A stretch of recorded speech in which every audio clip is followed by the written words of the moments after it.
آج کی کہانی کا نام ہے 12واں دروازہ۔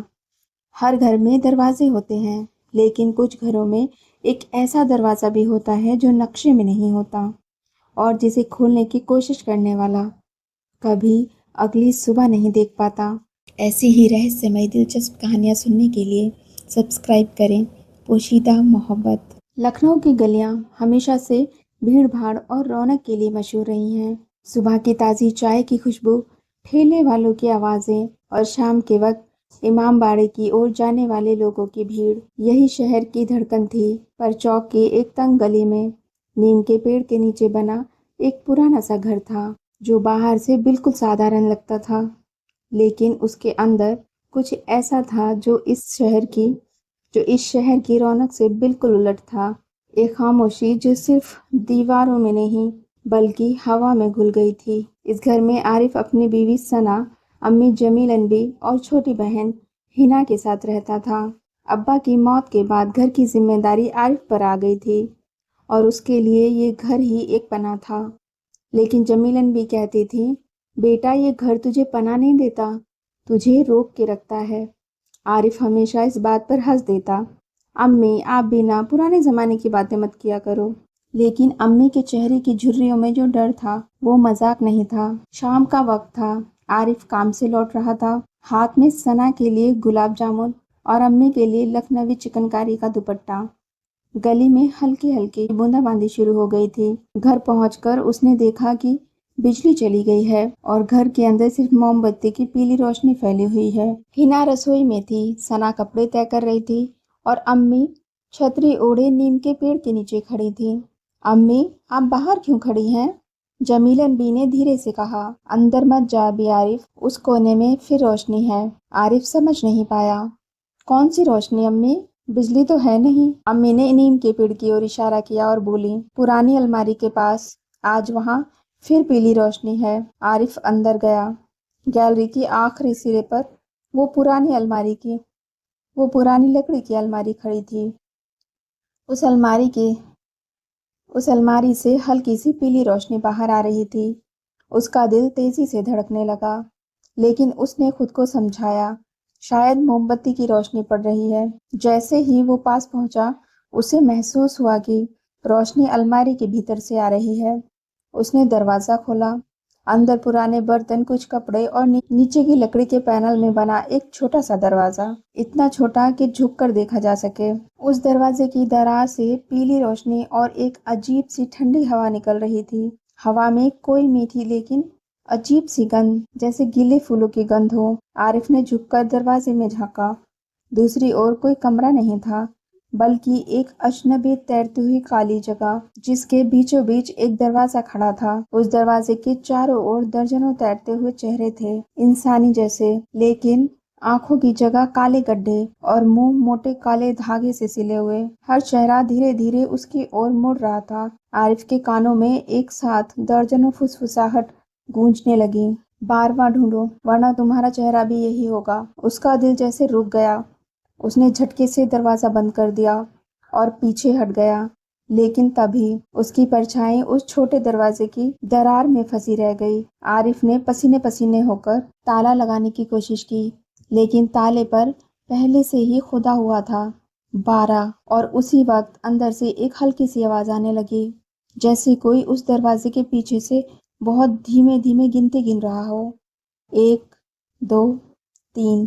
عارف نے الماری سے پیچھے ہٹنا چاہا، لیکن اس کے پیر جیسے زمین میں چپک گئے تھے۔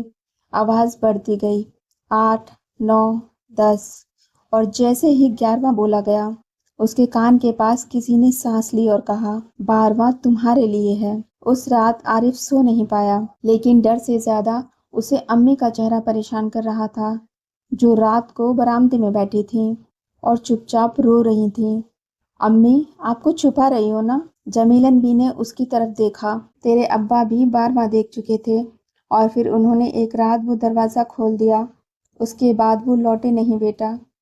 عارف امی کی اور دیکھ رہا تھا اور اسے لگا جیسے پہلی بار اپنی امی کو سچ مچ بوڑھا ہوتے دیکھ رہا ہو۔ چہروں کی جھریاں صرف عمر کی نہیں تھیں، وہ انتظار کی، ڈر کی اور اس انجانے بوجھ کی لکیریں تھیں जो सालों से बढ़ता जा रहा था। अम्मी अब्बा ने क्यों खोला वो दरवाजा? अम्मी ने आह भरी। जब कोई वो दरवाजा देख लेता है तो उसके लिए ना दरवाजा खोलना आसान होता है ना ही बंद करना। तेरे अब्बा भी सोचते थे कि वो बहुत बहादुर है। आरिफ को लगा जैसे कमरे की हवा भारी हो गई है। बरामदे की मोमबत्ती की लौ टिमटिमाई और नीम के पत्तों से बारिश की बूंदें गिरने की आवाज घर में घुलने लगी। रात के किसी पहर नींद ने उसे घेर लिया, लेकिन नींद में भी वो गिनती सुन रहा था। 1, 2, 3। वो सपना था, लेकिन इतना असली कि उसे लगा अगर उसने आंखें खोली तो सामने वही तैरते चेहरे खड़े होंगे। 11 तक पहुंचते पहुंचते उसने महसूस किया कि उसकी परछाई बिस्तर से खिंचकर फर्श पर जा रही है और वहां से रेंगते हुए अलमारी के पास। बारवां तुम्हारे लिए है। सुबह उठते ही उसने तय कर लिया, ये रहस्य उसे खत्म करना होगा, वरना ये घुटन उसे जीने नहीं देगी। एक बात ये भी थी, दिन में घर एकदम सामान्य लगता था। अगली सुबह सना रसोई में थी, हिना कॉलेज के लिए तैयार हो रही थी और अम्मी घर के आंगन में कपड़े सुखा रही थी। सिर्फ उस अलमारी का कोना दिन में भी अंधेरे में डूबा रहता था। आरिफ ने हिना को टटोला। तुमने कभी उस छोटे दरवाजे के अंदर देखा? हिना ने चौंक कर कहा। तुम पागल हो क्या? अम्मी ने मना किया है ना। जब मैं छोटी थी मैंने एक बार कोशिश की थी। बस याद है कि अंदर से किसी ने मेरा नाम पुकारा था। उसके बाद अम्मी ने मुझे 7 दिन तक उस कोने के पास भी नहीं जाने दिया था। आरिफ की बेचैनी बढ़ती जा रही थी। उस रात उसने मोमबत्ती और माचिस लेकर उस अलमारी के सामने बैठने का फैसला किया। घड़ी ने 12 बजाए और हवा अचानक ठंडी हो गई। बाहर नीम के पत्ते ऐसे हिल रहे थे जैसे किसी ने उन्हें पकड़ कर झकझोरा हो। अलमारी के नीचे का छोटा दरवाजा खुद ब खुद खुल गया। अंदर से वही पीली रोशनी, वही गीले फूलों की गंध और एक धीमी सी गिनती। आरिफ झुककर देखने लगा। इस बार तैरते चेहरे पहले से पास थे।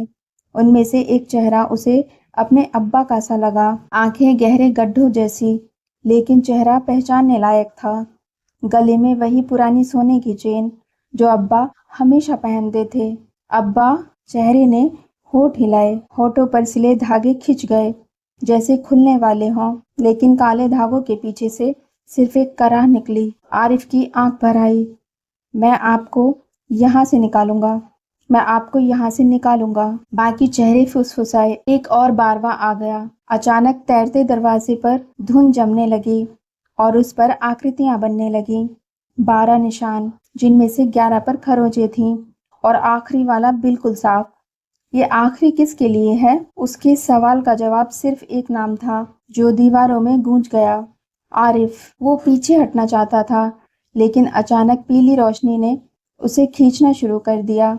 ऐसा लगा जैसे पूरा कमरा उस अलमारी की ओर खींच रहा है और वो उस तैरते दरवाजे की ओर फिसल रहा है। उसी पल किसी ने उसका कंधा पकड़कर जोर से पीछे खींचा। वो जमीन पर गिरा और देखा, अम्मी खड़ी थी, आंखों में आंसू लेकिन चेहरे पर गुस्सा लिए। तू क्यों खोलता है वो दरवाजा? तेरे अब्बा को निगल गया, अब तुझे भी ले जाएगा, आरिफ ने कांपते हुए कहा। अम्मी, अब्बा हैं वहाँ, मैंने देखा उन्हें, मैं उन्हें कैसे छोड़ दूं? अम्मी ने आंखें बंद की और कहा, वो अब्बा नहीं है बेटा, वो उनका मुखौटा है। उनकी आत्मा को 12वां खा चुका है। तू उसे छुएगा तो तेरे अंदर भी 12वां घर बना लेगा। अम्मी की बातों के बाद भी आरिफ का मन नहीं माना। उसका दिल मान ही नहीं रहा था कि जो उसने देखा वो सब कुछ मुखौटा था, अब्बा नहीं, क्योंकि उसने वो आंखें देखी थी, वही नरमी, वही डर जो उसने बचपन में अपने अब्बा की आंखों में देखा था। लेकिन अब वो जानता था ये कोई साधारण मामला नहीं है। उस रात उसने खुद से वादा किया, अगर 12वां दरवाजा उसके अब्बा को ले गया है तो वही उन्हें वापस भी लाएगा। अगले दिन लखनऊ की गलियां बारिश के बाद चमक रही थीं। गली के नुक्कड़ पर चाय वाले से अदरक वाली चाय लेते हुए आरिफ सोच रहा था, किससे पूछूं, कैसे बताऊं? कोई मौलवी, कोई हाफिज, लेकिन इन चीजों पर वो खुद भी भरोसा नहीं करता था। चाय वाले बुजुर्ग अली चाचा, जो मोहल्ले में बचपन से उसे जानते थे, अचानक बोले, तेरे घर का वो कोना, उसमें अभी भी आवाजें आती हैं? आरिफ चौंक गया। आपको कैसे पता? अली चाचा ने धीमी आवाज में कहा, तेरे अब्बा जवान थे तब, मैंने भी उस दरवाजे के अंदर झांका था। 3 दिन तक मेरी परछाई मुझसे अलग हो गई थी। मैं चलता था, मेरी परछाई देर में पीछे आती थी। आरिफ ने सिरहन महसूस की। आपने अंदर देखा? 12 चौखटें, हर चौखट के पीछे कोई अपना।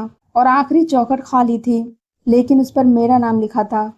उस दिन से आरिफ ने तय कर लिया कि उसे अकेले नहीं जाना चाहिए। उसने सना से बात करने की कोशिश की, लेकिन सना का जवाब सीधा था, आरिफ अब्बा चले गए हैं, ये सच है, लेकिन अगर तुम भी गए तो अम्मी जीना छोड़ देगी। फिर भी रात होते ही उसका मन खिंचने लगता, जैसे कोई अदृश्य धागा उसकी छाती से बंधा हो और उसे उस कोने की ओर खींच रहा हो।